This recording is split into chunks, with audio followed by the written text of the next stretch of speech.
함께 살피고 공부하고자 합니다. 여러분 졸리시죠? 참 우리 교회가 사역자에게 참 많은 도전을 주는 교회입니다. 사역자가 참 많은 도전을 주는 교회인데, 특별히 이제 이 오후는 여러분 아주 심각한 도전 가운데 우리가 직면해 있죠. 왜냐하면 식곤증을 더하여 오늘 오전의 말씀처럼 피곤을 이기지 못하여 졸리기도 하고, 거기에 더하여 이 난로들을 떼면은 이제 산소들이 급격히 줄어들어서요, 우리가 더 좀 쉽게 졸립니다. 그래서 여러분, 그래서 이 오후에 이렇게 공부를 하고 말씀을 나누는 일이 여러분들에게도 참 큰 도전이지만 저에게도 참 큰 도전입니다. 그래서 같이 도전을 좀 해보죠. 예.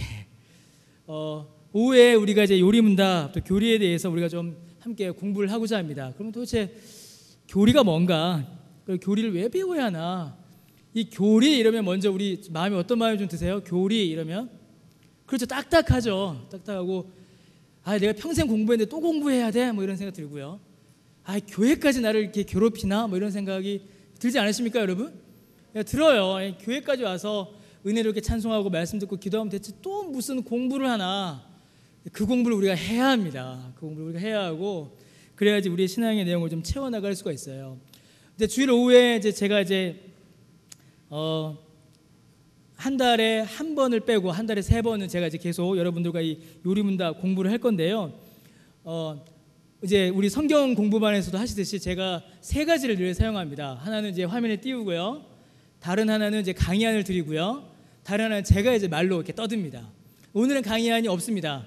오늘 강의 없고 그냥 들으시는 거예요. 그래서 여러분들은 이 3가지 중에 편한 거 하나만 하시면 돼요. 나 눈으로 보는 게 편하다. 그럼 이거 보시면 됩니다. 나 듣는 게 편해. 그럼 듣고 계시면 돼요. 나는 쓸 거야 열심히. 그러면 들으시면서 쓰시면 됩니다. 3가지 다 하려다가 하나도 못 해요.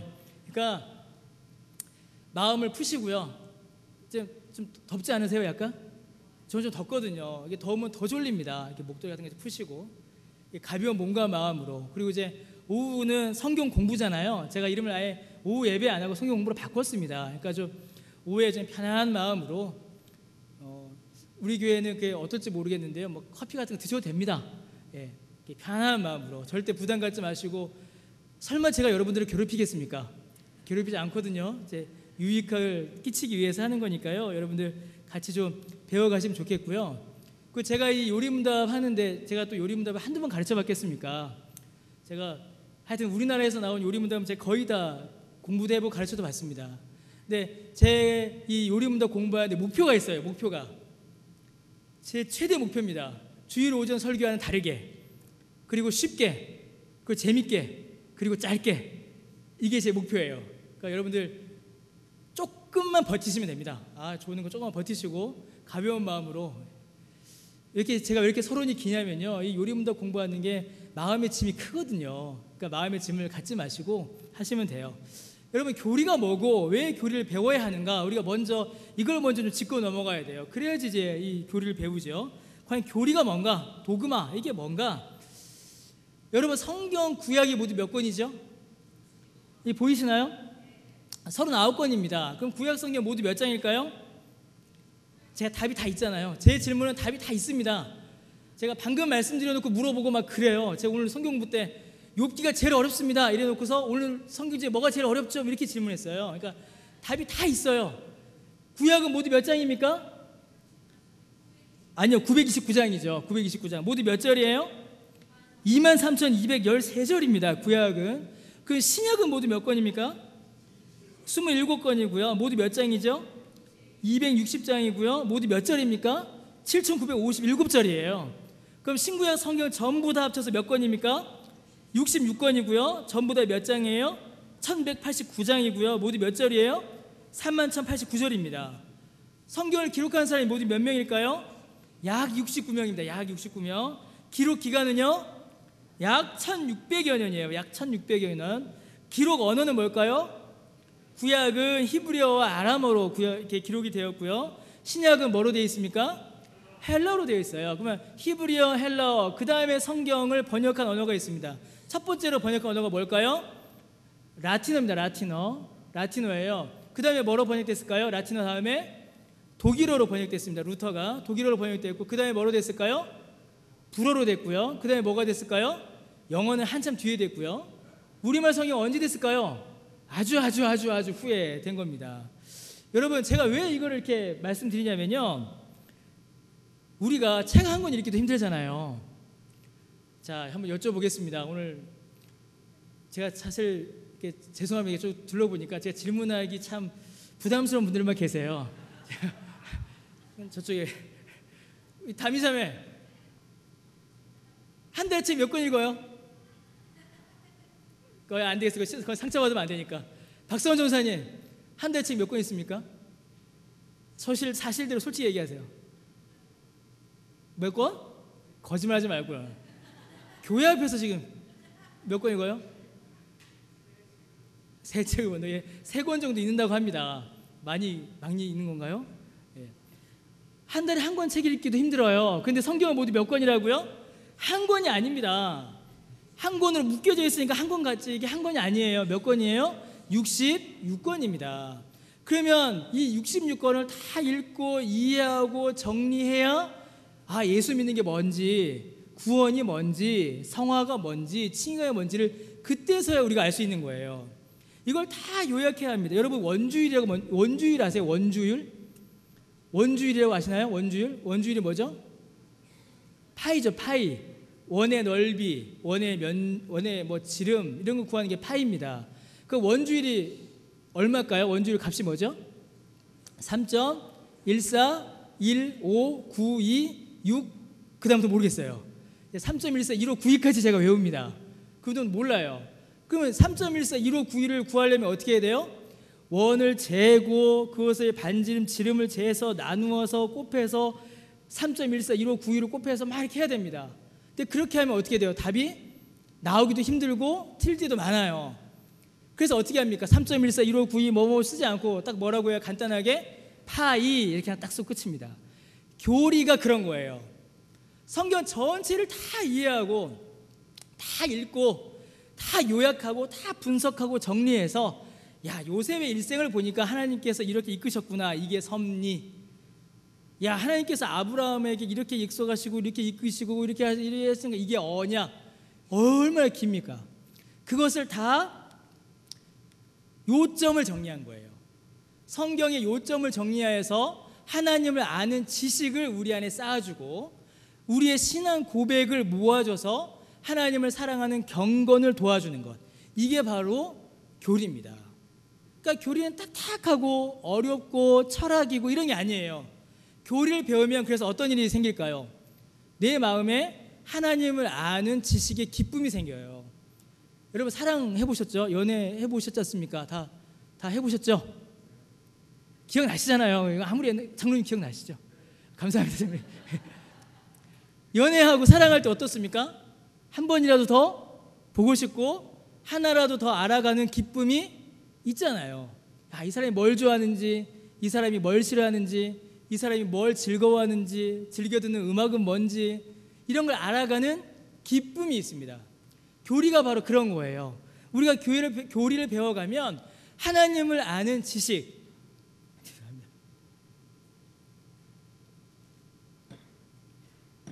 하나님을 아는 지식이 우리 안에서 자라가요. 그럼 이 하나님 아는 지식은 어디에 쓰이는 겁니까? 내가 막 시험을 잘 쳐서 논문을 쓰고 학위를 받기 위해서 지식이 생기는 게 아니에요. 하나님을 아는 지식은 하나님을 사랑하는 그 사랑을 키워주는 겁니다. 그래서 교리를 잘 배우면 요점 정리가 돼서 하나님 아는 지식이 자라나서 하나님을 사랑하게 돼요. 그러면 우리 장로님 죄송합니다. 장로님 감사합니다. 우리 권사님 처음 연애하실 때 권사님이 싫어하는 음식을 아셨을 거 아니에요, 장로님. 죄송합니다. 제가 다른 데 여쭤볼게요. 뭐 연애하다 보면은 이 사람이 뭘 좋아하는지 뭘 싫어하는지 알게 돼요. 그래서 이 사람이 저희 집 이야기입니다. 저희 처음에 결혼했을 때 얼마나 싸웠는지 몰라요. 저희 싸울 때 저희가 결혼해서 맨 처음 뭐로 싸웠냐면요, 김치찌개로 싸웠습니다. 김치찌개로요, 정말 피 터지게 싸웠어요. 숟가락 던지면서 싸웠어요. 저는 김치찌개에 반드시 뭘 넣어야 될까요? 그렇죠. 김치찌개는 돼지고기죠. 저는 무조건 돼지고기 넣어야 됩니다. 김치찌개는 돼지고기. 근데 우리 집사람은 뭘까요? 참친 겁니다. 어떻게 이렇게 잘하세요? 혹시 이것 때문에 대판 싸웠습니다. 저는 이해가 안 가는 겁니다. 어떻게 김치찌개에 참치를 넣냐? 그건 참치찌개다. 나는 안 먹는다. 김치찌개는 돼지고기다. 돼지 넣어라. 근데 저희 집사람은 돼지 싫다. 돼지고기 왜 넣냐? 깔끔하게 나는 참치 넣겠다. 안 먹어! 이러면서 서로 따로 끓여 먹고 막. 사랑이 부족했던 거죠. 근데 정말 사랑하면 어떻게 됩니까? 아이고 참 사랑합니다. 예. 정말 사랑하면 어떻게 되죠? 상대가 좋아하는 걸로 바뀌어요. 그래서 저희 집사람이 이제는 돼지고기 넣습니다. 가끔은 제가 아유 그래 참치 넣어서 먹자 이런 일을 합니다. 그러니까 싫어하는 것을 멀리하게 되고 좋아하는 것을 가까이 하게 되죠. 이게 하나님을 향하면 뭐가 될까요? 성으로 사랑이고 이게 경건입니다. 경건이 다른 게 아니에요. 하나님이 좋아하시는 것을 가까이 하고 하나님을 싫어하시는 걸 멀리하는 게 경건입니다. 그러니까 교리가 뭐냐? 교리 안에는 이 경건의 내용들이 있는 거예요. 하나님이 무엇을 싫어하시고 하나님이 무엇을 기뻐하시는가, 그 내용들이 이 교리 안에 있는 겁니다. 그래서 교리를 배우면요, 하나님 아는 지식과 하나님을 사랑하는 경건이 자라나게 돼요. 교리를 열심히 배웠습니다. 이 교리의 부작용들이라고 하죠. 교리를 열심히 배웠어요. 그래서 머리에 뭐가 차요? 지식이 찹니다. 개혁주의 신학을 하는 분들에게서 가끔 나타나는 오작동이에요. 오류. 지식이 생겨요. 지식이 생기니까 뭐가 보여요? 맞는 것과 틀리는 게 보이는 거예요. 아, 이거는 맞는 것 같고 이건 틀리는 것 같은 거예요. 그러면 맞는 게 보이고 틀리는 게 보이면 어떻게 해야 됩니까? 이 기준을 자기한테 가져와야 돼요. 자기한테 가져와서 야, 이건 맞는 거니까 계속 열심히, 아, 이건 틀린 거니까 하지 말아야지, 이렇게 돼야 돼요. 그래서 어떻게 합니까? 이 교리를 배우면 지식이 생겼거든요. 그러면서 이 지식이 생기면서 우리를 이렇게 싹 이렇게 교만하게 합니다. 이게 제 이야기입니다. 제가 그랬습니다. 제가 남 이야기 하겠습니까? 여기서요. 싹 이렇게 생기는 겁니다. 이게 막 도르트 신조도 배우고 벨직 신조도 웨스터 신앙고백서 배웠거든요. 알아요. 그럼 누가 한마디 합니다. 야, 좀 신앙고백서 좀 읽어봐라, 이런 말 나오는 거예요. 그거 틀렸어, 너 잘못했어, 이 말이 툭툭 튀어나옵니다. 이건 교리를 잘못 배운 거예요. 교리의 부작용입니다. 그러나 바른 교리를 우리가 바르게 배우게 되면 하나님을 아는 지식과 하나님을 사랑하는 경건이 자라나게 됩니다. 그래서 우리가 이 오후 시간에 이 졸음을 붙잡고 제가 일부러 막 저희 집 이야기까지 꺼내가면서 어떻게 해서든지 좀 들으시게 하려고, 졸지 않으시게 하려고 제가 하는 이유는 딴 게 아니에요. 뭐 제 인기를 높이려고 하겠습니까? 딴 게 아니라 하나님을 아는 지식과 하나님을 사랑하는 경건을 우리 안에서 좀 더 풍성하게 하기 위해서 이 일을 하는 겁니다. 그래서 이 열매를 맺는 데 목적이 있는 것이에요. 다른 게 아닙니다. 그럼 여러분, 최초의 교리서, 모든 교리서의 근원이 있어요. 최초의 교리서, 그게 뭘까요? 최초의 교리서, 모든 교리의 근원 뭘까요? 예? 잘 안 들립니다. 크게 말씀해 주셔야 돼요. 뭘까요? 예, 누르면 나오겠죠. 예, 사도신경입니다. 사도신경이야말로 최초의 교리서고 모든 교리서의 근원입니다. 그래서 사도신경을 보면은 우리는 매주 예배마다 신앙 고백을 하는 거예요. 교리를 확인하고 있는 겁니다. 하나님이 어떤 분이시고 그 하나님을 사랑하는 것이 무엇이고 경건이 무엇인가, 사도신경을 통해서 우리는 새벽마다 매주 예배마다 확인하게 되는 것이죠. 그래서 교리는 멀리 있는 신학자들의 소유물이 아니에요. 우리가 매주 하고 있고 우리가 이미 알고 있는 겁니다. 그러면 이제 교리의 문답은 뭘까요? 교리 문답은 이 성경의 내용들을 요약하여 정리한 게 교리죠. 그 교리를 질문과 대답의 형식으로 정리한 게 바로 교리 문답입니다. 그래서 제가 이제 가끔 깜짝 놀랄 때가 있습니다. 우리 어제 그제 이제 신방 가서 성도님들과 대화를 이렇게 쭉 나누었어요. 근데 대화를 나누는데 이 말씀하시는 내용, 나누는 내용이 전부 다 교리 문답의 내용인 겁니다. 제가 여쭤봤어요. 그 교리 문답을 혹시 배우신 적이 있으신가요? 그러니까 배우신 적이 없으세요. 그런데 말씀을 따라 경건한 신앙생활을 하다 보면 자연스럽게 그 내용들이 우리 안에 이미 자리를 잡고 있습니다. 근데 그 내용을 질문과 대답의 형식으로 정리해 놓은 것, 그러니까 우리가 어쩌면 이미 알고 있고 어쩌면 우리가 이미 가지고 있는 그 내용을 질문과 대답의 형식으로 좀 더 쉽게 볼 수 있도록 정리해 놓은 게 교리문답이에요. 그러니까 교리문답은 어떻게 해야 될까요? 쉬워야 합니다. 교리문답은 쉬워야 돼요. 그것이 이제 독일어로 쓰였고 영어로 쓰여서 우리말로 번역되는 과정에서 조금 어렵게 번역된 것이지 실제로 아이들이 보기에 쉬운 내용들로 정리되어 있는 것이에요. 그래서 교리문답은 어렵지 않습니다. 쉬운 거예요. 이 교리문답을 하면 이제 어떤 유익이 있냐면 이런 유익들을 얻을 수가 있습니다. 우리 믿음의 기본 기둥들, 사도신경, 십계명, 주기도문 같은 것들을 우리가 이 요리문답을 통해서 배울 수가 있고요. 성경과 우리의 삶의 실천과 영적 경험들을 우리가 좀 더 직접적으로 자세히 공부할 수 있는 유익이 있죠. 이 교리문답을 하다 보면요, 교리문답을 암기하게 됩니다. 자연스럽게 암기하게 돼요. 자꾸 제가 안 오신 분들이 계셔서 이런 말씀이 죄송한데, 제가 지금 방금 우리 성경 결혼반 하면서 창조 이야기 했죠. 창조 이야기하면서 선생님이 이 우주는 어떻게 발생했을까? 이렇게 질문했을 때 저희 선우가 뭐라고 대답했다고요? 예, 하나님이 창조하셨습니다. 이렇게 했어요. 근데 이게 뭐냐면요, 어린이를 위한 요리문답이라는 아주 짧은 요리문답이 있습니다. 거기에서 일문이 뭐냐면, 하나님이 무엇을 만드셨습니까? 모든 것을 만드셨습니다. 하나님이 왜 모든 것을 만드셨습니까? 그것을 통해서 영광 받으시려고 만드셨습니다. 이게 질문과 답이에요. 이거를 저랑 선우랑 저희 집에서 가끔씩 한 적이 있었어요. 그러니까 선생님이 이 우주 어떻게 생겼지? 그럼 얘는 자동적으로 하나님이 만드셨죠? 이렇게 나오는 겁니다. 그게 신앙으로 자리를 잡은 거죠. 그 안에 개념이 자리를 잡고 자연스럽게 어려서부터 하나님이 창조하셨다라는 믿음의 내용들을 소유하게 되는 것입니다. 그래서 교리문답을 암기하고 그 내용을 함께하는 것은 우리에게 큰 유익이 있어요. 어리면 어린들의 유익이 있고, 우리 이미 어른들은 어떤 유익이 있을까요? 자녀에게, 손주에게 묻고 질문할 수 있는 이야기거리가 생겨나는 겁니다. 그래서 이 교리문답을 암송하게 되면요, 대화가 돼요. 대화. 부모와 자녀의 자연스러운 신앙 대화가 이루어집니다. 경건한 대화. 그래서 이 요리문답을 가지고서 가정 예배를 하는 가정들도 많아요. 아빠가 묻고 자녀들이 답하고 그 내용들을 서로 이야기할 수 있고요. 학생과 교사의 자연스러운 대화로 이어지게 되겠죠. 대화가 많아지면 집이 어떻게 되겠습니까? 화목해지죠. 화목해지니까 가정이 화목해지려면 뭘 해야 될까요? 왜 다 제 눈을 피하십니까? 가정이 화목해지려면 뭘 하셔야 된다고요?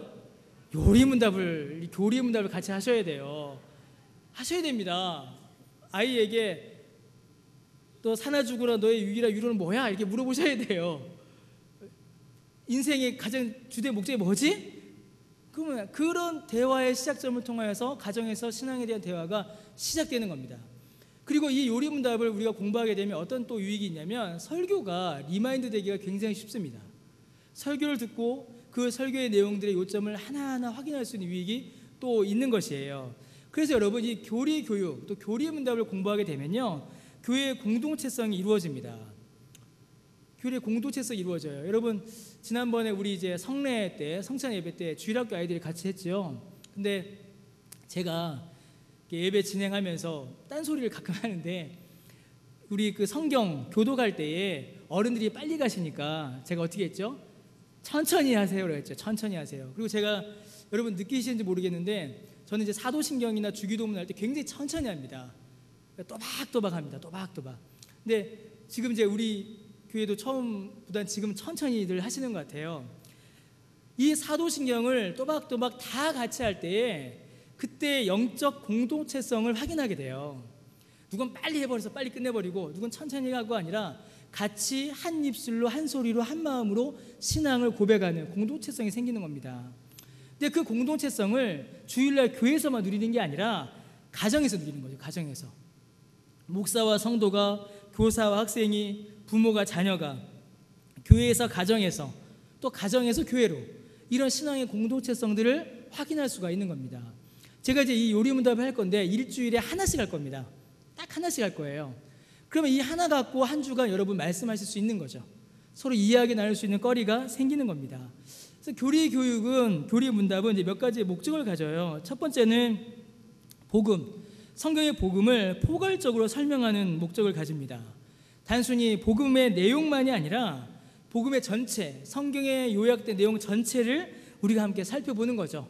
하나님, 인간의 본성, 죄 등에 대한 성경적 교리의 기초를 이렇게 세워나가는 겁니다. 그래서 아주 중요한 내용이에요.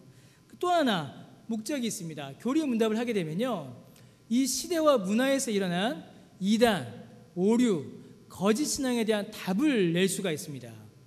많은 이단들이 돌아다녀요. 많은 이단들이 얼마나 열심히 내는지 모릅니다. 옛날에 저기 대치동에 큰 교회가 이단에게 넘어갔어요. 혹시 아시는지 모르겠습니다. 선능역에서 조금 가면은 거기 선능역 목자골목에 무슨 교회 있었습니다. 큰 교회. 근데 그 교회가 하나님의 교회로 넘어가 버렸어요. 근데 그 교회가 하나님의 교회로 딱 넘어가 버리자마자 어떤 일이 벌어졌냐면, 그 하나님의 교회에 있는 분들이 열심히 전도를 하기 시작하는 겁니다. 타블렛 하나 들고 다니면서 전도를 하기 시작하는 거예요. 근데 뭐라고 전도할까요? 안식일이 무슨 요일입니까? 이렇게 물어봅니다. 안식일이 무슨 요일이죠? 토요일이잖아요. 그럼 하나님은 안식일을 기억하여 거룩히 지키라 라고 했는데 당신은 교회 다니시나요? 예. 주일은 교회는 언제 예배하죠? 주일날 합니다. 주일이 무슨 요일이죠? 일요일입니다. 아, 그러면 일요일이 안식일이 아니네요? 그럼 안식일을 토요일로 지키는 우리가 맞네요? 당신 다니는 교회는 잘못됐네요? 벌써 지금 한 절반 정도 넘어오셨잖아요. 하나님의 교회 교리에 지금 벌써 넘어오셨잖아요. 지금 납득되잖아요. 납득됩니다. 그럼 구원파가 어떻게 전도하죠? 딱 옵니다. 교회 다니십니까? 물어봐요. 아, 교회 다니죠. 그럼 구원 받으셨나요? 아, 구원 받았습니다. 언제 구원 받으셨나요? 이렇게 물어봅니다. 예? 언제? 생일이 언제시죠? 이렇게 물어봐요. 생일이 언제시죠? 그럼 생일을 이야기합니다. 아니, 당신은 육체의 생일은 기억하면서 영혼이 거듭난 영적 생일을 기억을 못합니까? 그럼 우리가 어떻게 해요? 당황하죠. 벌써 지금 넘어오시잖아요. 지금 구원파 교리에 넘어오시잖아요. 그러면서 구원파가 이렇게 얘기합니다. 아, 당신이 영적 생일을 기억하지 못하는 걸 보니 당신은 아직 구원받은 게 아닙니다. 당신의 교회는 구원을 안 가르치는군요. 참된 구원의 교리가 있는 우리 교회 갑시다 하고 손잡고 가는 겁니다. 이게 뭐예요? 답이 없기 때문이에요. 답이. 구원파의 또 하나 중요한 교리가 뭡니까? 구원 받으셨습니까? 물어봐요. 구원 받으셨나요? 구원 받으셨죠, 집사님? 예. 구원 받으면 죄인입니까? 의인입니까? 의인이죠. 의인이죠. 근데 우리는 죄를 짓습니까? 안 짓습니까? 죄를 지어요. 아니, 의인이라면서요. 의인이시잖아요, 권사님. 근데 왜 죄를 지으세요? 왜 죄인이 돼요? 의인인데 왜 죄인이에요? 그럼 이게 말이 안 되잖아요. 그럼 구원파가 이제 한마디 합니다. 아이고, 당신 교회에서 잘못 가르쳤군요. 당신 아직도 복음의 기쁨을 모릅니다. 구원받은 사람은 죄를 짓지 않습니다. 구원받은 사람은 의인이기 때문에 죄를 행할 리가 없습니다. 당신이 행한 건 죄가 아닙니다. 당신의 교회가 잘못 가르쳤네요. 우리 교회 갑시다. 벌써 아까 절반이었는데 지금 3분의 2 정도 구원파 교리 넘어오셨어요. 벌써. 신천지 얘기까지 해볼까요? 엄청 많습니다. 그런데 그런 질문들에 답이 있으면 쉽게 넘어가지 않는 거예요. 영적 생일은 언제입니까? 우리가 기억할 수 있나요? 못해요. 왜 그렇죠? 하나님께서 영원전에 택해 놓으셨어요. 그걸 우리가 어떻게 압니까? 몰라요. 우리에겐 드러난 구원의 현상만 있을 뿐이에요. 우리는 우리는 의인이죠. 근데 의인이지만 또 뭐해요? 죄를 짓죠. 그래서 우리를 가리켜서 뭐라고 해요? 루터가 뭐라고 했냐면 의인이자 죄인이다라고 했습니다. 신분은 의인이에요. 하나님께서 구원하신. 그러나 상태는 육체를 가지고 있기 때문에 여전히 죄를 지어요. 이거 몇 마디만 알고 있으면 구원파, 하나님의 교회, 안상홍, 신천지 다 물리칠 수 있습니다. 그래서요, 요즘 이단들이 교리를 가르치는 교회에 잘 들어오질 않아요. 안 먹히거든요. 근데 우리가 그 가장 기본적인 교리적 내용을 모르니까 넘어가는 겁니다. 여러분, 신천지 교리 얼마나 기가 막히지 말도 안 돼요. 이만희가 예수님 하나님 보혜사 기도 안 찹니다. 그런데 우리가 거기에 대한 답이 없어요. 그게 왜 틀렸는지를 말하지 못하는 겁니다. 가장 기초적이고 기본적인 신앙의 내용만 있어도 답을 할 수가 있어요. 그래서 우리가 교리 문답을 배우면 여기에 대한 답을 우리가 가질 수가 있는 것이죠. 또 하나 교리 문답의 목적이 있습니다. 이건 목형적인 유익인데요. 개인과 교회 공동체가 성장해 나갑니다. 아까 우리 경건에 대해서 말씀드렸듯이 하나님이 싫어하시는 것과 기뻐하시는 것이 무엇인지 이 교리를 통해서, 문답을 통해서 우리가 확인하게 돼요. 아까 우리 집사님 기도하실 때 아주 제가 너무 감사했는데, 하나님께서 복음을 우리가 알아들을 수 있는 언어로 주셨잖아요. 그게 성경이죠. 교리가 뭡니까? 교리의 문답이 바로 그거를 다시 한번 요약해 주신 거예요. 다시 한번 요약해서 우리가 쉽게 이해할 수 있도록 정리해 주신 게 바로 이 교리 문답입니다. 이것을 배우면 어떻게 될까요? 우리 개개인의 신앙이, 교회 공동체가 이렇게 성장하게 되는 겁니다. 그럼 여러분, 우리 교리를 배워야 될까요? 배우지 말아야 할까요? 왜 이러십니까? 크게 웃으셔놓고서는. 우리 교리 문답을 배워야 될까요? 배우지 말아야 할까요? 네, 감사합니다. 크게 대답해 주셔야 제가 힘이 나죠. 한 번 더. 교리 문답을 배워야 할까요? 배우지 말아야 할까요? 예, 대답하셨습니다. 이제 배우셔야 돼요. 배우시는 겁니다. 교리 문답 어렵지 않습니다. 젊은 사람, 어린애들만 배우는 거 아닙니다. 신학생들만 하는 것도 애초에 그렇게 만들어지질 않았어요. 하이델베르크 교리 문답 같은 경우에는 성주가 자기 집에 자녀를 신앙 교육시키기 위해서 데려와서 만든 게 하이델베르크 교리 문답입니다. 여러 가지 요리 문답이 있어요. 루터가 만든 소교리, 대교리 문답이 있고요. 제네바 요리 문답이 있어요. 그러니까 칼빈이 제네바 교회의 그 성도들을 양육하기 위해서 만든 겁니다. 아주 재밌어요. 하이델베르크 요리 문답이 있습니다. 이건 제가 방금도 말씀드렸듯이 독일의 성주가 자녀들을 신앙 교육시키려고 목사 2명을 집에 가정교사를 데려와서 우리 애들 신앙 교육 좀 시켜주세요 하고 만든 게 하이델베르크 요리 문답이에요. 웨스트민스터 소교리 문답, 대교리 문답이 있습니다. 소교리는 어린 아이들에게, 대교리는 어른들에게 가르치기 위해서 만든 거예요. 특히 소교리, 대교리는 굉장히 재밌습니다. 소교리는 아이들이 하기에 너무 쉽고요. 대교리는 어른들이 볼 때 정말로 많은 내용들을 그 안에 품고 있어요. 제 목표입니다. 하나님께서 허락하시면 강변교회에서 이거 다 한번 해보는 거. 저는 다 해봤거든요.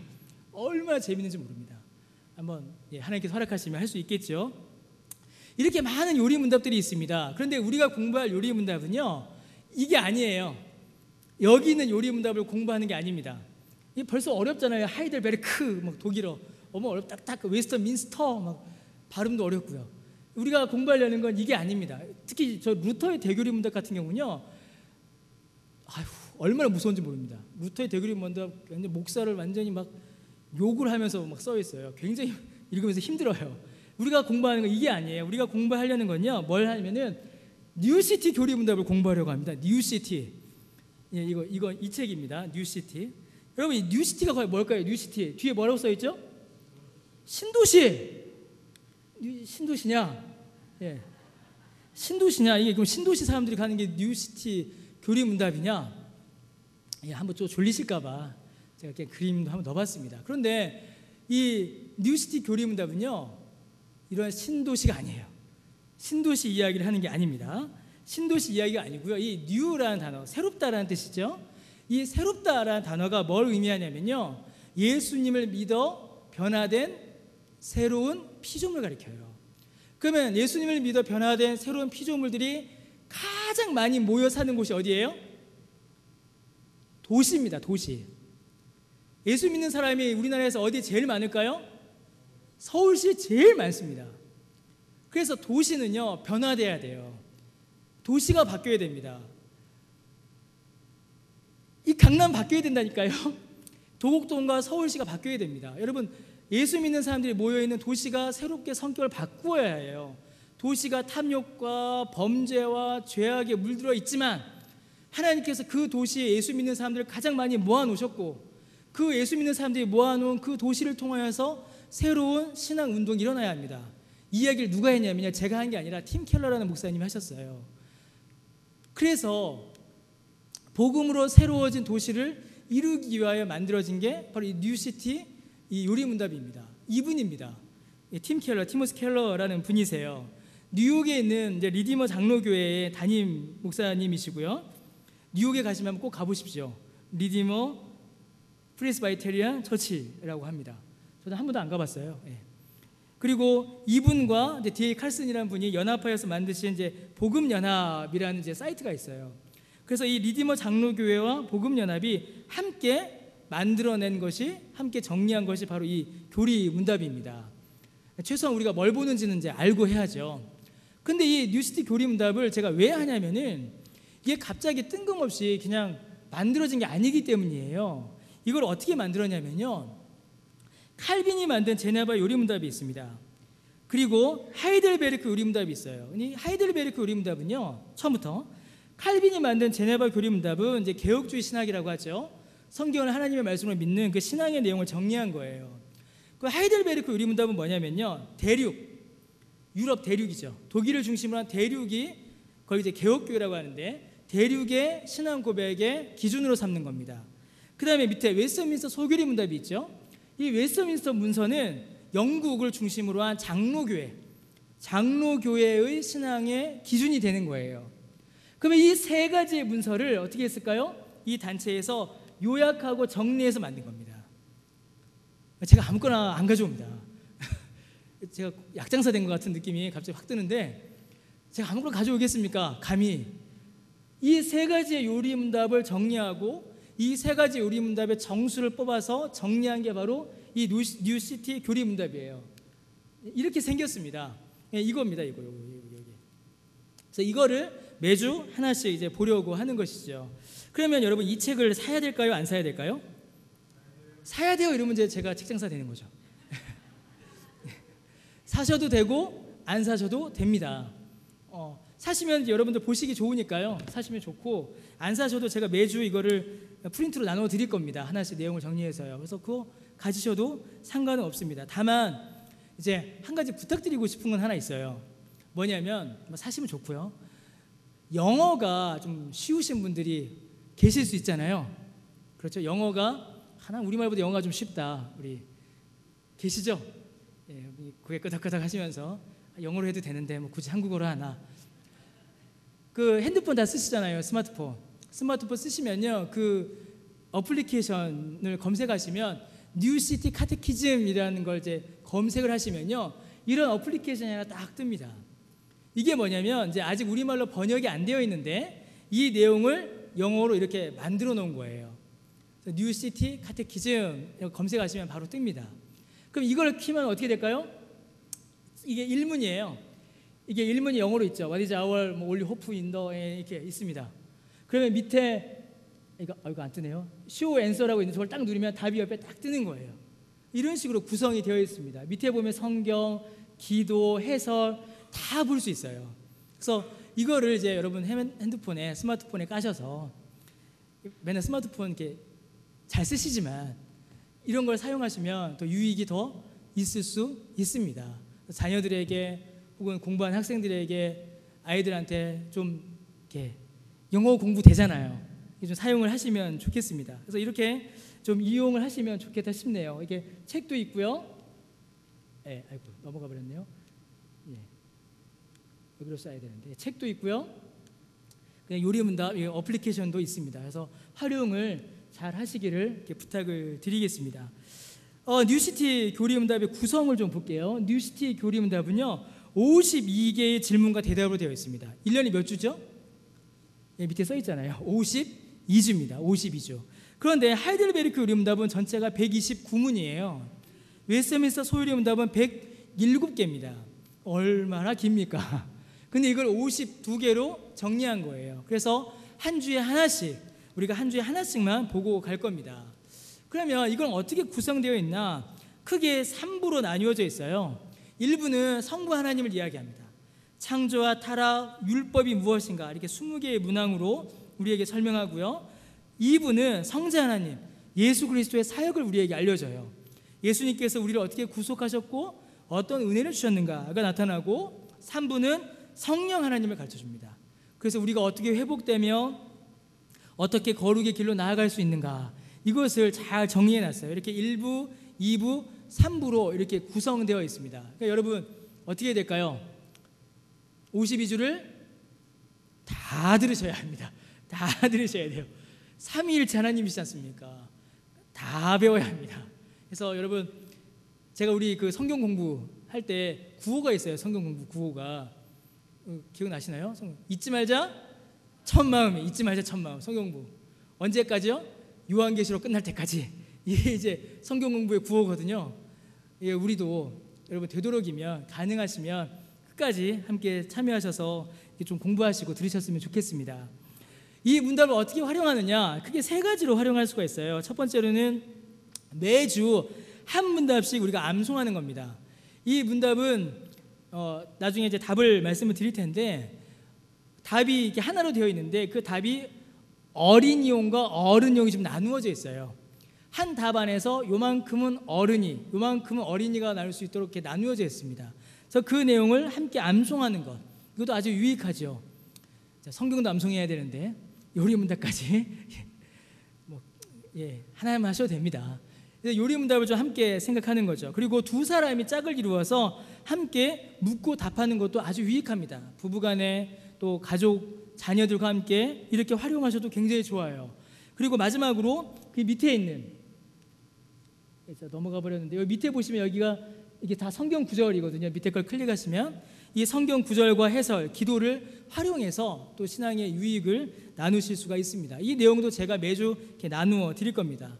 그래서 이를 통해서 성도 안에 풍성한 교제를 이룰 수가 있는 거죠. 여러분, 교회의 교제는 말씀의 교제입니다.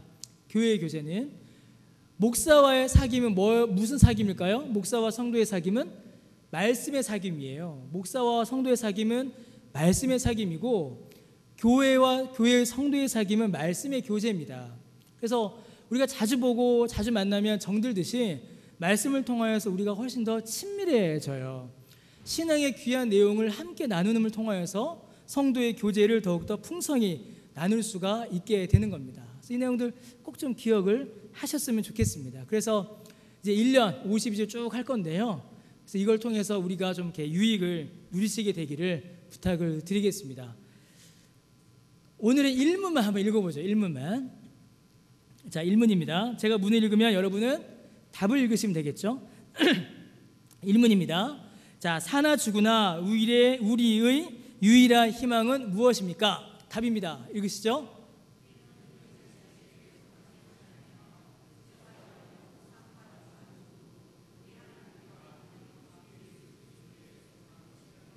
예. 우리의 유일한 희망, 우리의 유일한 위로는 뭐라고요? 내게 아니고 누구 거라고요? 예수님 거라는 겁니다. 예수님 거. 그래서 어른은 어떻게 외울까요? 어른 이걸 다 외우는 거예요. 우리는 우리 자신에 속한 것이 아니고입니다. 그럼 어린이는 어떻게 외울까요? 우리는 예수 그리스도에게 속한 것이라는 사실입니다. 이렇게 외우는 겁니다. 그럼 우리도 어떻게 외우면 될까요? 우리의 위로는 뭡니까? 우리는 예수 그리스도에게 속한 것이라는 사실입니다. 이렇게 외우시면 되는 거예요. 쉽죠? 그럼 이 해설은 어떻게 할까요? 오늘 오전 설교가 제가 이거 해설한 겁니다. 오늘 오전 설교가요. 오늘 오전 설교가 제가 일부러 여기 이렇게 맞춘 겁니다. 그래서 오늘 오전 설교를 한번 생각해 보시면 우리가 사나 죽으나 우리의 인생길 가운데 우리의 위로와 우리의 희망과 소망이 이 땅 가운데 있습니까? 없습니까? 없잖아요. 없어요. 내 힘과 내 능력으로는 세상으로는 우상으로는 이겨나갈 수가 없는 겁니다. 그러나 내 육체와 영혼, 삶과 죽음 모두가 내게 아니고 누구의 것? 우리 주 예수 그리스도에게 속했다라는 것. 이 사실이 이 인생길 가는 나그네 길 가는 내 힘이 되고 내 능력이 되고 내 위로가 되는 것입니다. 중요한 거는 사나 죽으나예요. 이 땅에서 사는 동안만이 아니라 죽고 난 이후에도, 이 땅에서 육체를 벗고 난 이후에도 예수 그리스도 안에 그 소망이 영원하다라는 겁니다. 그래서 예수 믿는 겁니다. 그래서 예수 믿는 거예요. 그래서 어떻게 합니까? 평생을 예수 한 번도 안 믿어도 죽기 직전에 그렇게 가서 우리가 전도하는 겁니다. 그때라도 예수 믿으면, 하나님께서 은혜 주셔서 그때라도 예수 그리스도를 구주로 영접하면 사는 동안에는 손해죠. 사는 동안에는 주님의 위로를 누리지 못했다면 죽고 난 이후에라도, 육체를 벗고 난 이후에라도 예수 그리스도 안에 있는 그 소망을 누리게 되는 것입니다. 여러분, 이것보다 더 큰 소망이 어디 있습니까? 그래서 오늘 설교는, 오늘 오전에 했던 설교는 이렇게 정리가 되는 것이죠. 이렇게 활용하시면 되는 겁니다. 여기까지만 제가 오늘 살펴봤습니다. 1문답 벌써 해버렸습니다. 1문답 얼마나 간단하고 쉽습니까? 성경 한번 읽고 마치죠. 로마서 14장 7절 8절 우리가 함께 읽겠습니다. 자, 시작. 자기를 위하여 사는 자가 없고 자기를 위하여 죽는 자도 없도다. 우리가 살아도 주를 위하여 살고 죽어도 주를 위하여 죽나니 그러므로 사나 죽으나 우리가 주의 것이로다. 아멘. 예, 여기까지 살펴보도록 하겠습니다.